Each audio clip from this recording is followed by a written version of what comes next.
Trump Iran की मिसाइलों की ताकत कम करना चाहते हैं, लेकिन ईरान क्या कर रहा है? वो चीन से और खतरनाक मिसाइलें खरीदने की तैयारी कर रहा है। खबर है कि ईरान और चीन जल्द एक डील साइन करने वाले हैं, जो प्रसाद बता रहे थे। इसके तहत चीन ईरान को एंटी शिप क्रूज मिसाइल्स देगा। चाइना के पास एक मिसाइल है CM-302। इसकी पहली खेप ईरान को जल्द मिल सकती है। यह एक सुपरसोनिक मिसाइल है और इसकी रेंज 290 किलोमीटर के करीब है। क्रूज मिसाइल है। इसकी खासियत यह है कि बहुत नीचे फ्लाई करके, बहुत कम ऊंचाई पर ये उड़ान भर के बहुत तेजी से ये शिप्स, जो वॉरशिप्स हैं, जो जिनके एयरक्राफ्ट कैरियर हैं, उनकी रडार से बच के उन पर हमला कर सकती है। ये बनी है शिप्स के खिलाफ इस्तेमाल करने के लिए। तो वो तो वहां सारा जंगी बेड़ा शिपों का ही तो लगाया हुआ है उन्होंने।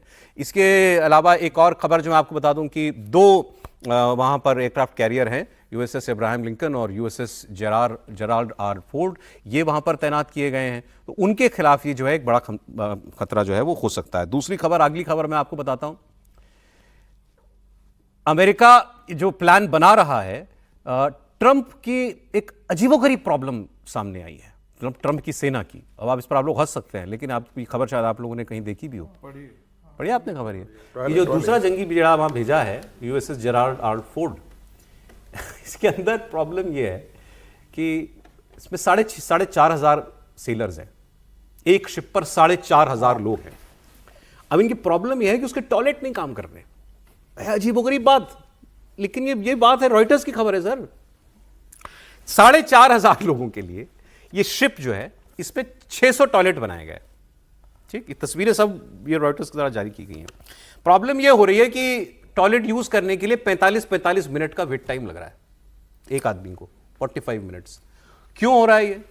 कि एक तो टॉयलेट कम है, दूसरा जो मैंने खबर में पढ़ा, 60 इनको 10-10 के जोन में बांटा गया है, 600 टॉयलेट को, मतलब एक जोन में 60 टॉयलेट्स, और वो एक वॉल्व से कंट्रोल होते हैं, एक वॉल्व, और वो वॉल्व फॉल्टी हो रहे हैं इनके।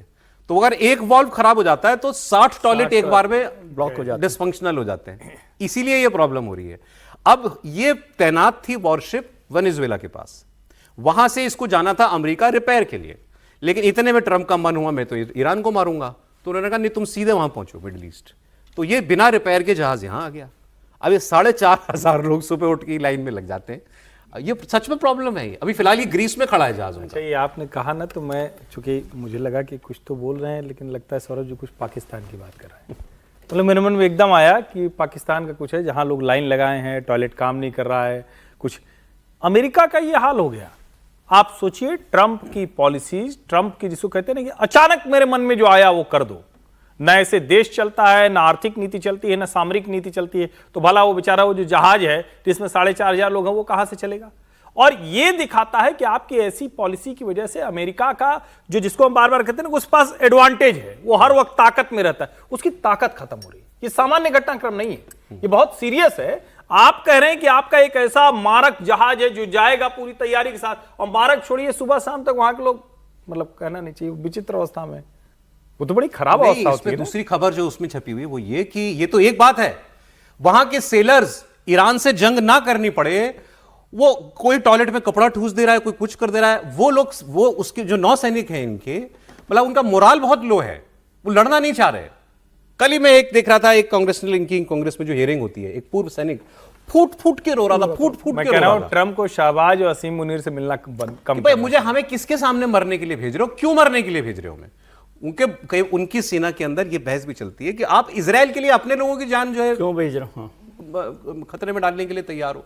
तो उनकी सेना का मोराल कोई बहुत हाई नहीं है। और ऐसी जंगें अमेरिका ने कब लड़ी हैं? अमेरिका इस तरह की जंग नहीं लड़ता, वो केवल पावर के लिए आर्मी को इस्तेमाल करता है कि पावर में कैसे रहे और जो दूसरे मुल्क हैं उनके साथ कैसे ताकत बनाया जाए। और इसलिए बार बार जो ईरान की बात, मतलब ये हम लोग बड़ी मजाक में कर रहे हैं, ये गंभीर समस्या है कि भाई किस तरह से वो लोग उसको यूज़ कर रहे हैं और क्या काम कर रहे हैं। लेकिन ईरान के साथ जो आपने बहुत बेहतर तरीके से नरेट किया है कि ईरान चाहता है कि वो बचा रहे कैसे, ये सारी एक्सरसाइज है। और अमेरिका के लिए जो बार बार हम लोग बात कर रहे हैं, मतलब उनका तो भरोसा नहीं ट्रंप साहब का कि वो किसी भी दिन जंग कर ले, लेकिन वो नहीं चाहते जंग, क्योंकि उसके बिना ही उनका दबदबा बना रहे, ऐसी एक माहौल बनाकर रखना चाहते हैं कि वो सारे वॉरशिप्स वहाँ पे खड़े कर दें और ईरान मान जाए, कुछ मान जाए। और मैं बता रहा हूँ ये जब बात होगी तो थोड़ा सा पीछे ईरान हटेगा, थोड़ा सा वो होगा और उसके बाद वो कहेंगे हाँ मैंने ये कर दिया। फिर एक कोई भाषण, कोई एक प्रेस कॉन्फ्रेंस उनकी ट्रम्प साहब की होगी कि हमने इनको ठीक कर दिया है। और ये है युद्ध के लिए बहुत ही कोई बड़ा कारण होगा तब वो अमेरिका ईरान के साथ युद्ध में जाएगा।